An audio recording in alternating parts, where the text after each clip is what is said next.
Irmãos, se pudéssemos pensar no que vamos priorizar na vida, o que você priorizaria? O que você traria como mais importante? Esse aqui é o resumo da nossa vida cristã. E dentro desse resumo da vida cristã, nós começamos falando aqui de igreja, de viver uma vida local em uma igreja que é visível. Porque existe a igreja visível e invisível. A invisível, só Jesus conhece quem são os salvos e os eleitos. Já a igreja visível é isso que a gente está vendo aqui agora. Pessoas reunidas num local para cultuar a Deus. Mas de que forma a gente vai viver essa igreja visível? De forma ortodoxa. O que é ortodoxia? Aquela régua, reta medida, através da palavra de Deus. Como única regra de fé e prática. Lembra que a gente tem fé e conduta, crença e credo, credo e conduta e vivência. Essas coisas estão intimamente ligadas. A forma como eu creio é a forma como eu vivo. A forma como eu vivo mostra como eu creio. E tudo isso tem um propósito de ser conformado à imagem de Cristo, que a gente também já viu isso aqui. Diariamente, através da adoração, amor e serviço a Deus. Lembra desses três verbos? Esses três verbos são direcionados à pessoa de Deus: amor, adoração e serviço.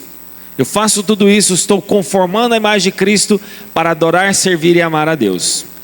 Só que há dois verbos que estão ligados a pessoas, ao ser humano, que é amor e serviço. Eu não adoro pessoas, portanto para Deus eu presto adoração, amor e serviço. Para o meu próximo, amor e serviço. Então, amando e servindo ao próximo, por meio do que, irmãos? Dons, talentos e todo o recurso que eu recebi de Deus. Então, eu vou amar e servir o meu irmão e adorar a Deus com os dons que eu tenho, com o talento que Ele me deu. Lembra que a gente viu que dons e talentos, na verdade, é muito íntimo, né? A gente faz essa separação mais pelo contexto contemporâneo. Mas a palavra talento, lá na Bíblia, significava dinheiro, não significava habilidade. Isso é o que a palavra de Deus nos mostra. Mas a gente usa hoje dom e talento como sinônimos. Se você procurar aí, vai ser a diferença muito mínima. Tem pessoas que falam assim: ah não, o dom é recebido de Deus, o talento é habilidade humana. Ah, mas a habilidade humana também vem de Deus. As pessoas querem separar o dom do Espírito Santo, dons do Espírito que Deus nos deu, e o talento, essa habilidade humana, mas tudo vem de Deus. Portanto, não há sentido separar dom e talento, porque tudo vem do Senhor. Mas também por meio dos recursos, tempo, tudo que Deus nos deu, né? Você tem usado o seu tempo para Deus e para amar e servir ao próximo? Você tem usado o seu dinheiro em amor e serviço ao próximo e a Deus? Sendo sal e luz para todos os povos, através da pregação fiel do Evangelho de Cristo Jesus. Isso aqui é importante. Sal e luz é um termo bíblico. Para quê, irmãos? Para os que estão de fora. E esses que estão de fora devem receber de nós a pregação fiel do Evangelho. Eu já disse para vocês, nós teremos a série Evangelho Puro e Simples. Essa pregação eu só vou fazer ela à noite. Mas vai ser importante essa mensagem porque tem a ver com o Evangelho de Cristo Jesus. Tem um livro atual, se eu não me engano, de John MacArthur, eu acho mesmo, que ele diz: Cristianismo sem Cristo. O que as pessoas querem fazer hoje? Pregar o Evangelho sem Jesus. O Evangelho da motivação, o Evangelho que você pode fazer todas as coisas, o Evangelho que você é a pessoa centralizada no culto, ou seja, um culto antropocêntrico e não cristocêntrico. Então, a gente vai fazer isso pregando esse Evangelho fiel de Cristo Jesus, onde cada crente é um discípulo missionário. E aqui eu volto a dizer uma coisa importante. Nós vamos falar disso aqui ao longo da nossa vida cristã aqui na igreja. Irmãos, muita coisa a gente vai precisar repetir, porque a questão didática da repetição é fundamental. E há uma coisa que a gente vai precisar repetir. Irmãos, nós não vamos aqui adotar métodos na igreja. Eu lembro, né, Sinara, quando a gente falou daquela história do método do evangelismo explosivo, lembra? É uma forma de método. Existe um método, por exemplo, de pregar o evangelho das 4 leis espirituais. É uma forma de método evangelístico. E existe então vários métodos que a gente poderia falar aqui, tanto para pregar o evangelho de evangelização, quanto para discipulado.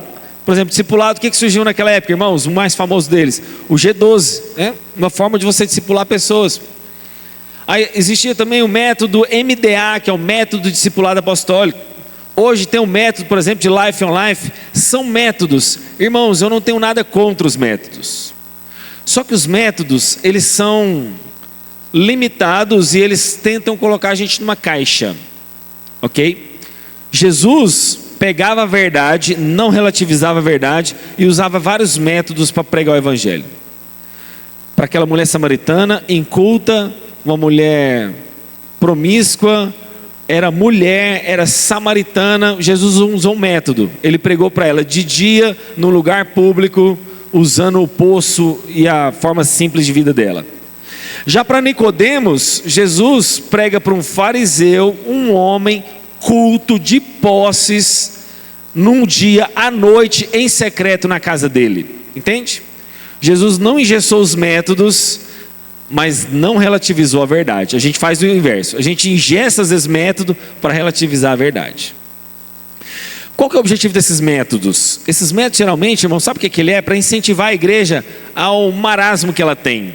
A igreja geralmente é acomodada. O ser humano é acomodado. Então, para estimular as pessoas a evangelizar, a gente vai e adota um método. Nossa, achei um método bom aqui para a gente evangelizar. Para fazer a igreja discipular, a gente fala assim, nossa, adotei esse método e esse método vai fazer a igreja discipular. Na verdade é só um despertar. Mas irmãos, nós precisamos pura e simplesmente fazer o evangelho de Cristo Jesus. Qual que é o evangelho de Cristo Jesus? Sai e prega o evangelho. O método de repente ajuda a gente a ser estimulado? Ajuda, mas ele vai ter um prazo de validade. Sabe assim, tipo vai enjoar, ou vai se tornar uma coisa repetitiva, ou vai tentar te encaixar numa caixinha para você fazer aquele método. Portanto, vai e prega o evangelho. É o que nós vamos fazer aqui na igreja. A gente não vai adotar método nenhum. Nós vamos simplesmente cumprir a palavra de Deus. Vá e pregue o evangelho. A mesma coisa do discipulado. A gente não vai adotar Life on Life, não vamos adotar G12, nada disso. Vá e discipule pessoas. Às vezes o método quer te estimular, mas o estímulo tem que ser a palavra de Deus e a obediência ao nosso Deus. Se não tiver esse estímulo, não vai ser o homem que vai te estimular. Certa vez um pregador falou o seguinte, ó, faça o apelo enquanto o coração daquela pessoa está quente. Enquanto o coração dela está aquecido, você tem que aproveitar para chamar ela a Cristo, para tomar uma decisão a Cristo. Aí o pregador falou assim, olha irmãos, falou para esse irmão, se aquele fogo foi gerado realmente pelo Espírito Santo, ele não vai se apagar. Então eu posso convidar ele na segunda-feira para fazer um apelo, posso convidar ele na terça-noite, porque se Deus produziu e aqueceu aquele coração, ele vai aceitar Cristo Jesus. Não vai ser um método humano que vai fazer isso. Então, somos sal e luz para a pregação do evangelho, onde cada crente é um discípulo missionário, que toma sua cruz e forma outros discípulos para Jesus por onde quer que ele ande. Ou seja, essa é a nossa missão. Eu estou sendo moldado à imagem de Cristo, vou moldar a imagem de Cristo e outras pessoas. Ao mesmo tempo que eu sou um discípulo de Jesus, eu vou discipular outras pessoas também. Como que você vai discipular pessoas e pregar o evangelho? Como? Através de uma vida de fé, você crê, e prática. Eu volto a dizer, fé e conduta andam juntos, que traduz numa piedade de arrependimento e santificação visível. Irmãos, você vai mostrar que você é um crente, você vai ser sal e luz do mundo, você vai pregar o evangelho como? Através de palavras e obras. E eu volto a dizer uma coisa, não está separada da outra. Lembra que a igreja católica diz lá pelo São Francisco de Assis? De Assis por causa da cidade italiana, Francisco pela sua adoção de nome franciscana, a sua vida franciscana, e São no sentido de ser santo, ser separado. Mas o que dizia São Francisco de Assis? Ele dizia, vá e prega o evangelho, se possível use palavras, ok? Essa é uma frase parcialmente correta. Parcialmente porque nós temos que pregar o evangelho sem palavras, é verdade, com a nossa conduta, mas também com palavras. Se Jesus tivesse vindo ao mundo, mudo, calado, vivesse sua vida reta no meu e no seu lugar, nos justificando, salvando na cruz, perdoando os nossos pecados e subido aos céus, ele teria sido esse exemplo, mas não foi esse exemplo que Jesus deu. Jesus não apenas vive a vida reta, morre no meio e no seu lugar, mas ele prega o evangelho. Nós vamos fazer essas duas coisas. Você precisa estar lá no seu local de trabalho, na sua família, pregando o evangelho com a sua atitude e com palavras. Fazendo uso também dos meios de graça que Deus deixou à igreja. O que são os meios de graça, irmãos? Palavra, oração, sacramentos. Submetendo essa liderança, lembrando aquilo que a nossa confissão de fé diz, qual que é a submissão à nossa liderança? Enquanto a liderança é fiel à palavra de Deus. Se aquela liderança não é fiel à palavra de Deus, não fique nessa igreja. Nessa igreja aqui que eu estou falando, Igreja Presbiteriana Metropolitana. Saia enquanto a liderança não é fiel. Através do que? Da membresia e da disciplina eclesiástica. Hoje à noite eu vou falar disso. Eu quero voltar, Marcelo, depois a gente vai projetar aí aqueles quadros, gotas de sabedoria, que era um pequeno ensino depois da pregação. Eu quero voltar a fazer isso com mais frequência para a igreja. Por quê, irmãos? Esses ensinos às vezes demoram. Por exemplo, a gente falou sobre disciplina eclesiástica aqui tantas semanas atrás, na verdade tantos meses atrás, né? Foi no início mais ou menos. Então assim, a gente precisa falar de vez em quando de disciplina eclesiástica novamente nessas gotas de sabedoria. Por quê? Imagine se eu prego disciplina eclesiástica hoje nessa escola bíblica dominical. E algum irmão não vem à igreja. Esse irmão só vai ouvir sobre disciplina eclesiástica, sabe-se lá quando. Porque eu falei de disciplina eclesiástica, uma escola bíblica dominical, o irmão faltou e eu preciso falar isso de novo, ele precisa estar atento. Então, de vez em quando eu vou precisar repetir alguns temas. A disciplina eclesiástica, irmãos, é algo fundamental para a igreja. Disciplina eclesiástica é uma coisa que tem que ser voltada a ser pregada com mais ênfase. Por quê, irmãos? Porque a sociedade está muito melindrosa, muito sensível. E quando ela vai para esse melindre, para essa sensibilidade, a igreja se torna fraca. A gente prega um evangelho tão raso, tão raso, tão raso, que de repente a gente vai falar o que então, irmão Jesus? Eu fico pensando quão os apóstolos da igreja primitiva morreram por causa do evangelho, e hoje pessoas saem da igreja porque foram chateadas por coisas tão pequenas e mínimas. Irmão, o nosso evangelho está muito raso. A gente vai chegar ao ponto de estar tão raso que vai virar uma terra seca desse jeito. A água vai baixar tanto, vai ficar tão raso que de repente vai secar. Não. A gente precisa ser casca grossa, casca firme no sentido de suportar a disciplina. E lembre-se, todos estão sujeitos à disciplina eclesiástica. Todos. O pastor da igreja inclusive. A diferença do pastor para o membro é que o pastor é disciplinado dentro do sistema presbiteriano lá no presbitério. É lá que ele sofre as consequências do seu pecado. É lá que ele é duramente disciplinado. Ou porque caiu adultério, ou porque roubou o dinheiro da igreja, ou porque foi duro com os irmãos. Lembra do pastor Paulo Júnior, que está sendo disciplinado hoje por causa disso? E ele nem é presbiteriano, mas foi disciplinado por causa da dureza. Irmãos, quantos pastores não são duros e deveriam estar sendo disciplinados? Ou porque amam o poder. Lembra da tríade humana? Sexo, dinheiro e poder. Os pastores são disciplinados por causa do sexo, os pastores são disciplinados por causa do dinheiro, mas quantos são disciplinados pelo abuso do poder? Eu não vejo essa disciplina na igreja, mas deveriam estar sendo disciplinados. Portanto, o fórum do pastor ser disciplinado é no presbitério, ele não é isento da disciplina. Mas os membros também. Quanta gente sai da igreja porque não quis ser disciplinado, fugiu da disciplina eclesiástica. Não quer ser disciplinado, não, vai, procura outra igreja e some e nunca mais volta.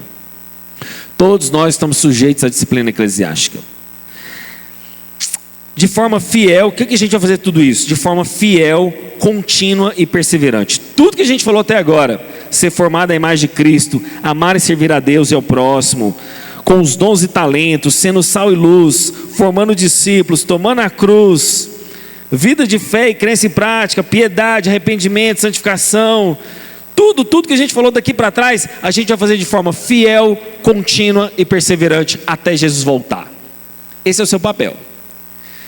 Eu estava falando aqui, acho que se eu não me engano, para o Paulo e para a Brenda ontem no nosso curso online, falando o seguinte: olha, a maior marca do crente é a perseverança. É a perseverança. Se você quer saber se você é um eleito de Deus, é se você persevera. A perseverança é a maior marca do crente. Você vai fazer essa reunião aqui cultica até Jesus voltar. Pastor, mas de novo eu vou para o culto? É de novo. De forma perseverante? De forma perseverante. Pastor, eu orei ontem. Pois é, então vai orar hoje. De forma perseverante até o final. Eu li a Bíblia ontem, pois você vai ler hoje. Eu vou participar da ceia esse mês que vem vai ter ceia de novo, você vai participar de novo. Eu discipular pessoas, vou discipular pessoas. Você vai fazer tudo isso aqui de forma contínua, perseverante, repetitiva até Jesus voltar. Porque a marca do crente é a perseverança. Cientes que somos forasteiros deste mundo. Nós somos forasteiros, lembra o peregrino? aguardando um reino eterno. Irmãos, a nossa vida, nossas tendas, as nossas casas não estão fixadas neste mundo. Cuidando para não cair na religiosidade morta. Aqui está interessante. Nós vamos perseverar, nós vamos insistir nesse caminho de insistência de oração, leitura bíblica, sacramento, discipulado, comunhão dos santos. Nós vamos fazer tudo isso de forma contínua e perseverante até Jesus voltar. Mas sem uma religiosidade morta, como o fariseu. Sem uma religiosidade que não tenha vida. Sem uma religiosidade, na verdade, que nos traz mais morte do que a presença de Deus. Portanto, você não pode virar um fariseu, por mais que você faça isso de forma contínua e perseverante, você não deve fazer de forma mecânica. Isso tudo está nesse papel, por isso que esse papel é importante. Nunca se esquecendo de estar vigilante, lutando contra os nossos inimigos. E a gente lutou, quais são os nossos inimigos? A carne, o diabo e o mundo. Esses três inimigos vão querer sempre te combater. Querer sempre fazer você pecar, se afastar da vontade de Deus, tudo isso. Na dependência e para a glória da Santíssima Trindade. Irmãos, a gente faz isso não é para a gente obter mérito pessoal, não. A gente faz isso para glorificar a Deus. Nós estamos plantando essa igreja aqui, não é para o mérito do pastor. E essa semana eu fui exortado pelo nosso pastor lá, falando o seguinte: olha, você está fazendo tudo isso é para a honra e glória de Cristo. Não é para uma placa sua, não é para a glória sua. A igreja não pode depender do pastor. A igreja tem que ter uma vida própria, que os membros possam interrelacionar entre si. Você precisa conhecer o seu irmão, você precisa viver uma vida comunhão, para a gente criar musculatura na igreja. E quando eu sair de férias, quando eu adoecer, vocês vão continuar a vida cristã normal aqui da igreja, melhor do que onde eu estava. Certa vez um pastor falou uma coisa interessante. Ele falou o seguinte: ele plantou uma igreja, né? Ele plantou ou revitalizou, não lembro agora. Eu sei que ele começou um trabalho. Aí ele foi pregar no aniversário dessa igreja muitos anos depois, né? Aí ele chegou lá, né? Cumprimentou os irmãos, a paz de Cristo Jesus, e agradeceu. Falou assim: irmãos, como essa igreja cresceu depois que eu fui embora. Em outras palavras, ele deixou uma igreja saudável, plantada, que cresceu depois que ele saiu. E isso foi uma bênção.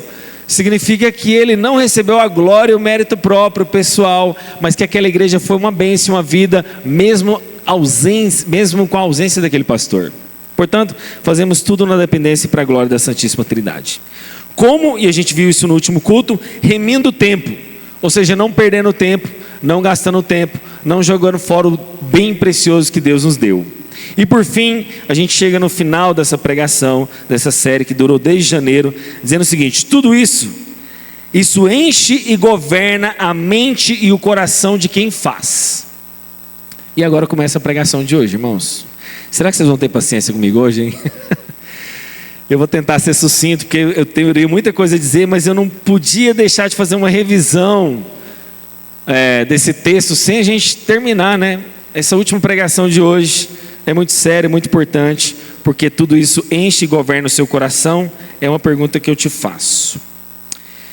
Irmãos, Provérbios fala que de tudo que a gente deve guardar, devemos guardar o coração, porque dele procede a fonte da vida. Existe um jardim secreto em cada homem. Cada homem, na verdade, tem um jardim do qual florescem amores e dores, do qual esse jardim é chamado de coração.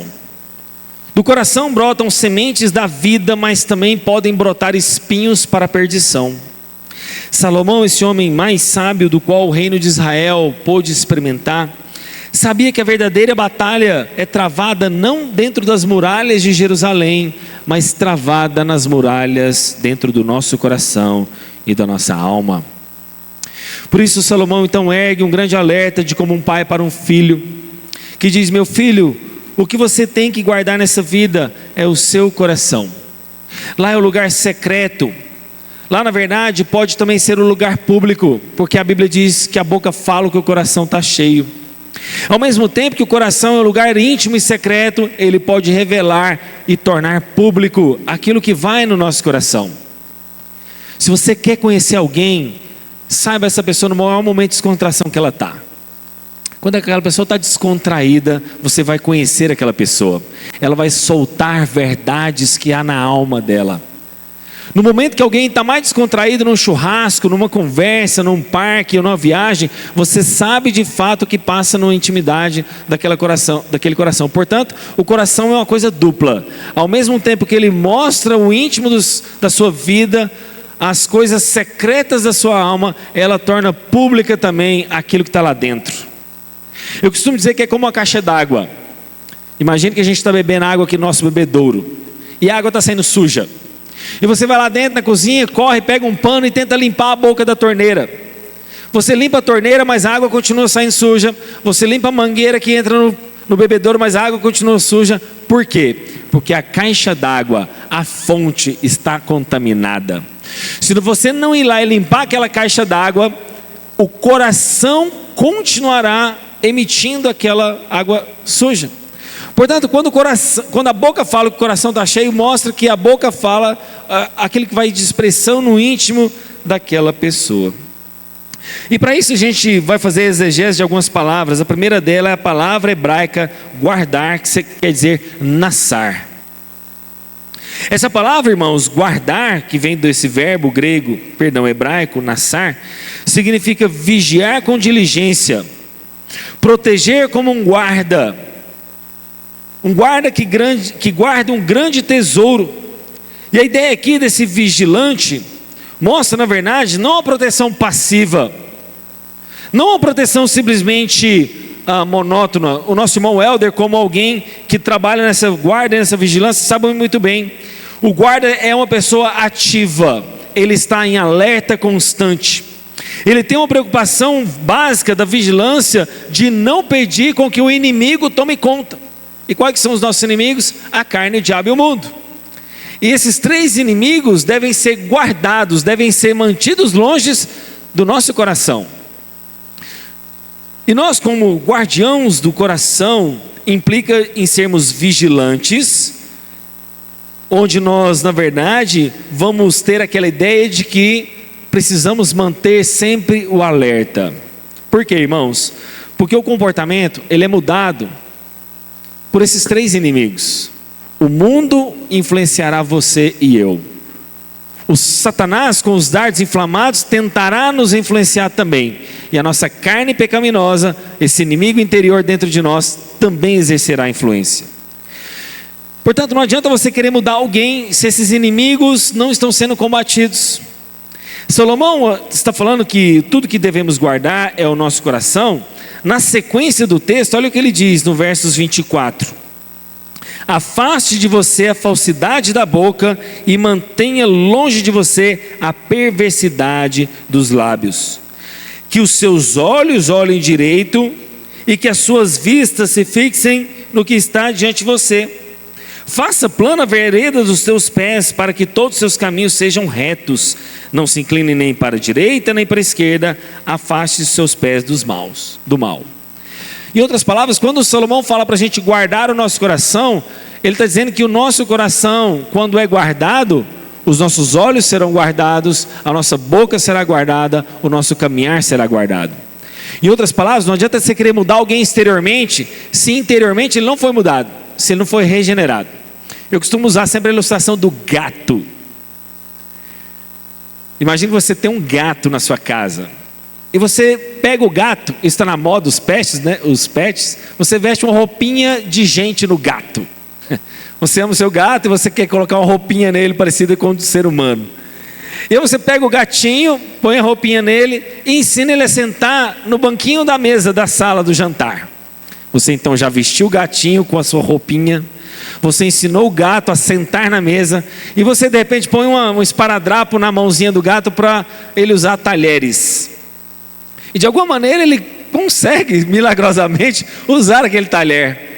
Você vê que é um gato comportado, usa roupa de gente, senta como gente, usa talher como gente e come até comida de gente. Mas ele é um ser humano, irmãos? Não. A natureza dele continua como a de gato, a natureza dele não foi alterada. Assim tem muita gente na igreja.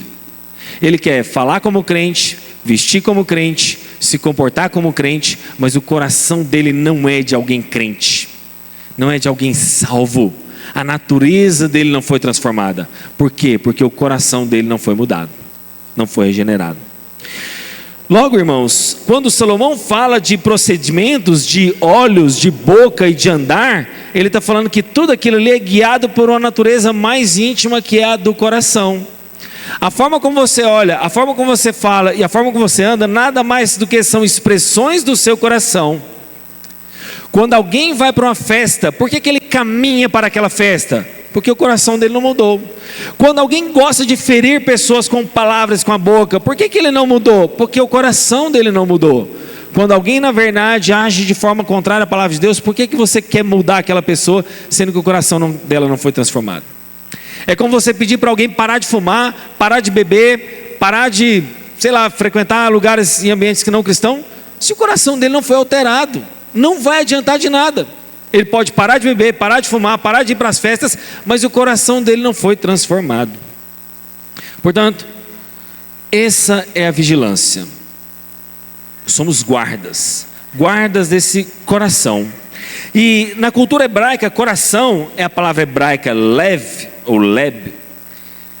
Ele não é apenas o centro da emoção. Eu sei que a gente usa muito o coração no nosso meio como algo sentimentalista, mas irmãos, para um hebreu, um judeu que escreve coração na Bíblia, na verdade é o centro do que ele é a sua volição, que significa vontade, são os seus desejos, são as suas paixões e crenças mais profundas. Salomão, então, quando ele está falando de coração, ele está ensinando a verdade que não é um órgão cardíaco que bombeia sangue. Salomão, quando escreve de coração, não está preocupado simplesmente se aquele coração está bombeando sangue para todo o corpo, fazendo com que ele tenha vida. Quando Salomão escreve coração, ele está preocupado com o cerne da personalidade, da existência daquela pessoa, o centro da decisão dela, a sua essência espiritual e moral. Em 1 Samuel 16:7 está escrito: o homem vê o exterior, mas o Senhor vê o coração. O coração então vai manifestar decisões e caminhos de vida ou de morte. O coração, na verdade, vai mostrar atitudes e escolhas que em última análise vai ser reflexo da sua própria essência. O coração, na verdade, vai externar a expressão daquilo que ela carrega no seu interior, porque o próprio Jesus falou o seguinte: aonde está o teu coração, aí também está o teu tesouro. Você já viu que quando a gente fica irado, por exemplo, a gente mostra o nosso lado meio feio? Imagina que você está no trânsito e você mostra ira. Ou quando o seu filho faz alguma coisa que você não queria muito, você demonstra ira com o seu filho. Aquela ira mostra, na verdade, só aquilo que já estava guardado e que você queria maquiar. Quando você mostra, na verdade, uma maneira nada bonita de algo que já havia no seu interior, que é muito feio, mas aquilo ali escapa sem você ter controle, escapa com algo que você tentou disfarçar muito tempo. Não acontece isso com a gente? A gente cria maquiagem, a gente dá uma disfarçada, mas quando brota, você não segura. E por que não segura? Porque está lá dentro, está no seu coração. Isso mostra, irmãos, que eu e você podemos até parecer ser belos por fora, mas interiormente nós precisamos de transformação todo dia. Todo dia. Irmão, se você não entender que você precisa humildemente ser mudado todo santo dia, você ou deixou de ser crente ou parou no tempo. Porque um cristão humilde, ele vai reconhecer que sim, ele precisa ser moldado à imagem de Cristo todo santo dia. Não importa a idade de vida que você tenha, não importa a experiência lá fora que você produziu, não importa absolutamente nada se você não tiver a consciência disso.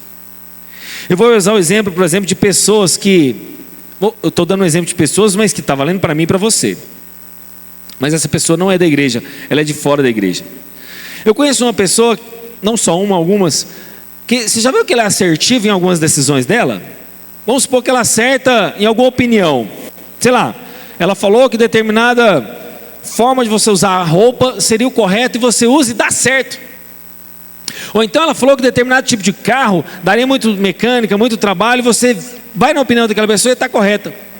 E o fato daquela pessoa acertar 1, 2, 3 vezes na vida, o que faz dela? Alguém soberbo.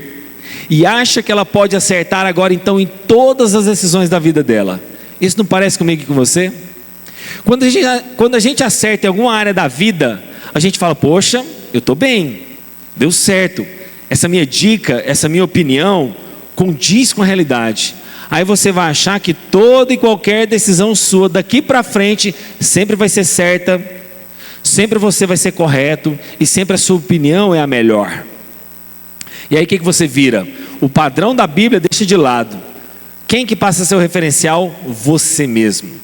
Você agora é o padrão de moralidade, você agora é o padrão de certidão, de coisas assertivas, você é o padrão de tomada de decisão absoluta. E a gente perdeu a referência, porque a gente está olhando para o nosso coração e não para a palavra de Deus.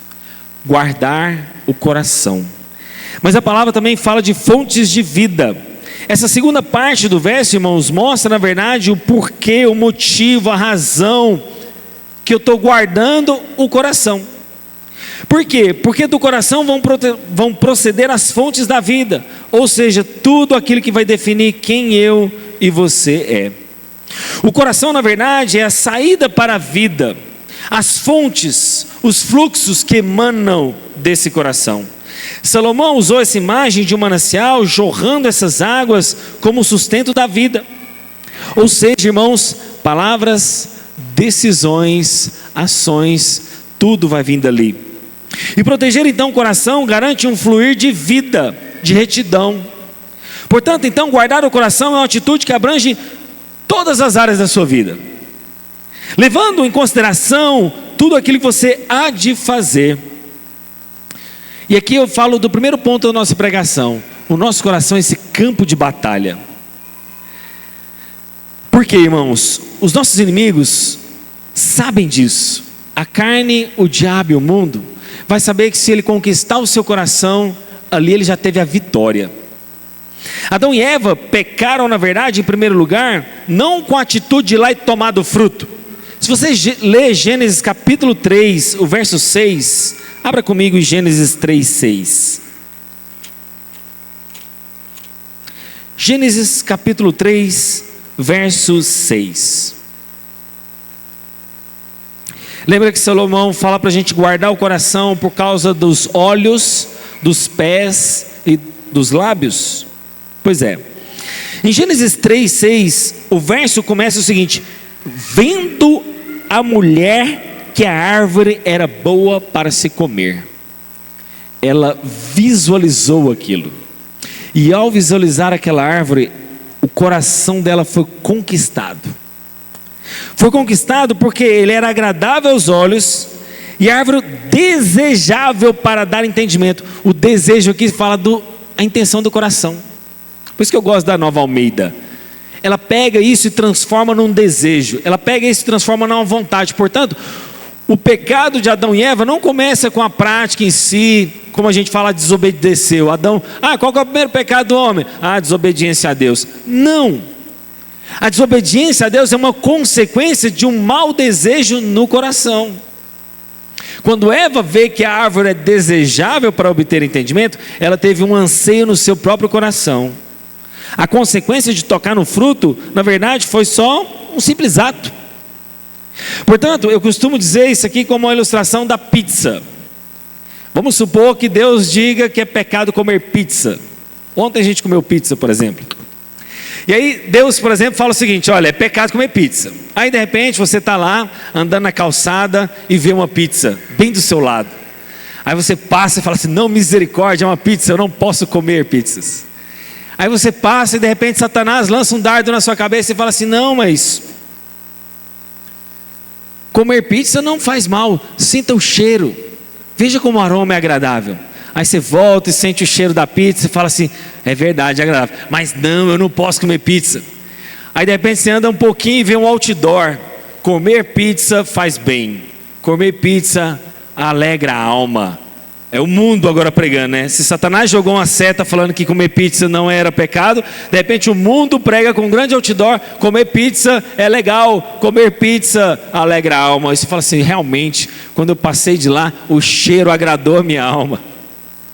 Aí quando você olha para dentro de si, você vê que a sua carne está desejando aquela pizza, e é o seu terceiro inimigo.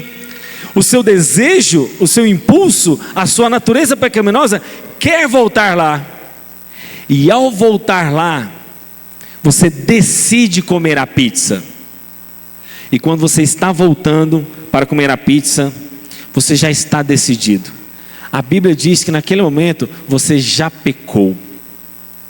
O que vai acontecer entre a sua decisão de voltar para comer a pizza e comê-la efetivamente de forma ativa, já aconteceu. A consequência, na verdade, virá ou não se você vai comer, mas o pecado já foi consumado. Mas aí de repente alguém vem, você está voltando já decidido para comer a pizza, aí alguém chega, ô irmão, paz do Senhor, você fala, paz do Senhor. Você fala, fui livrado do pecado. Ou não, você já cometeu aquele pecado. O que foi diferente foi a consequência. Portanto, o coração é isso. O coração é esse desejo de comer pizza, que ele será alimentado pelos outdoors do mundo, será alimentado pelos dardos inflamados do maligno ou pelos seus desejos pecaminosos. O coração é o campo de batalha. Por isso você deve estar vigilante. Por isso você deve ir contra os inimigos da nossa alma. Então, em primeiro lugar, o coração é o campo de batalhas. Em segundo lugar, o coração também é essa fonte da vida espiritual. A gente leu no texto que eles são correntes que brotam como uma fonte interior. Jesus declarou isso quando fala que a boca fala que o coração está cheio. Irmãos, Jesus diz que o que contamina o homem não é o que entra, mas o que sai. Lembram-se desse texto? Marcos capítulo 7, Mateus capítulo 5. Porque o fariseu estava preocupado de limpar o copo, o talher, achando que ia se contaminar. Mas Jesus falou que contamina o homem que já saiu de dentro do seu coração e não aquilo que entra. Então quando Jesus fala dessa questão de olhares impuros, de irar contra o irmão, está falando exatamente daquilo que está indo no nosso coração, dessa fonte. E eu te faço a pergunta, como está a sua fonte hoje? Como está a fonte do seu coração? Irmãos, nós esquecemos de olhar para dentro do nosso próprio coração e reconhecer a nossa própria sujeira. A gente acha que nós não somos imundos o suficiente, a gente acha que a gente não precisa desse arrependimento, mas eu te digo nessa manhã, você precisa urgentemente desse arrependimento, de saber como está a fonte do seu coração. Judas foi alguém que andou com Jesus, mas a fonte do coração dele era outra. É um campo de batalhas, é uma fonte, mas por fim, o nosso coração então será guardado. Guardado por quê, irmãos? Por nós e por Deus. Será sempre uma via de mão dupla. A consequência de um coração desguardado é um coração que está sujeito à influência aos nossos inimigos. Um coração desguardado é aquele que se torna endurecido, egoísta, orgulhoso e insensível. Irmãos, pessoas piedosas podem ser altamente egoístas. Pessoas piedosas, na verdade, podem estar com o coração endurecido e orgulhoso e apenas com a capa de piedade. E a consequência disso é desastrosa. Por quê, irmãos? Porque nós precisamos guardar o nosso coração. A gente vai se esforçar para isso? Vai. Mas eu quero te mostrar o lado da graça de Deus para a gente caminhar para o encerramento dessa pregação. Tem um texto de Filipenses capítulo 4, verso 7, que diz o seguinte. Se você quiser abrir, eu vou ler esse texto e eu vou caminhar para o encerramento com essa citação desse versículo. Esse versículo diz o seguinte, Filipenses 4, 7. E a paz de Deus guardará o vosso coração e a vossa mente em Cristo Jesus. Ao mesmo tempo que eu tenho que ser um guarda do meu coração, eu sozinho não vou conseguir guardar o meu coração. Eu dependerei de Deus para isso. No termo grego, essa expressão de guardar, uma expressão jurídica, é a expressão de custódia. É o mesmo termo que Paulo usou em 2 Coríntios capítulo 11, verso 32. Quando Paulo, na verdade, estava sendo vigiado para que ele não escapasse. A paz de Deus, então, representa esse poder protetor e vigilante. A paz de Deus significa que o nosso coração inquieto, que não tem paz, facilmente é perturbado. Você já viu que uma notícia pode nos perturbar? Você recebe uma ligação, seu pai está doente, está com câncer terminal, aquela notícia vai te perturbar, vai tirar a paz do seu coração. De repente você vai lá, um simples exame de rotina, você recebe um diagnóstico que está com câncer e aquele diagnóstico tira a sua paz. Ou alguém que de repente te ameaça de morte porque você fechou ele no trânsito, ele sabe agora onde você mora, aquilo ali tira a sua paz. Ou porque não um vizinho que ouve música alta todo santo dia e aquele vizinho te tira a paz. Irmãos, eu morava num apartamento, primeiro apartamento que a gente comprou, né? Ela deu entrada lá, usou o FGTS dela, a gente pagou as prestações e rapidamente a gente quitou aquele apartamento.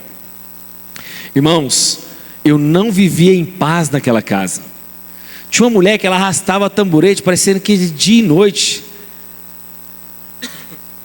A minha paz parece que era só na hora de dormir que eu apagava, que eu não ouvia aqueles barulhos.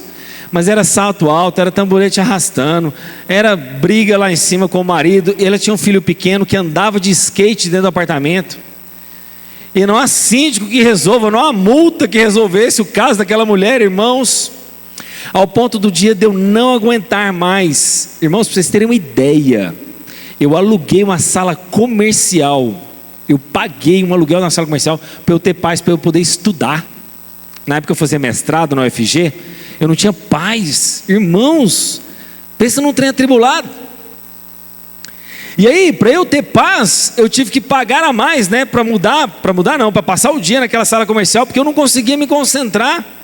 Lá eu levei uma mesa, uma cadeira, lá eu orava, lá eu lia a Bíblia, lá eu estudava, porque eu tinha que ter paz. E eu lembro direitinho, no dia que eu mudei, ela zombadamente desceu lá no hall lá e ficava rindo, achando bom porque eu mudei, porque eu perturbei a vida dela no bom sentido, assim, de ligar para o síndico, de ligava na casa dela, pedindo silêncio. Então para ela também foi uma paz eu mudar, porque eu não perturbava mais ela, de pedir para ela parar, né, com aqueles barulhos. Então para ela também foi uma certa paz. Portanto, irmãos, a paz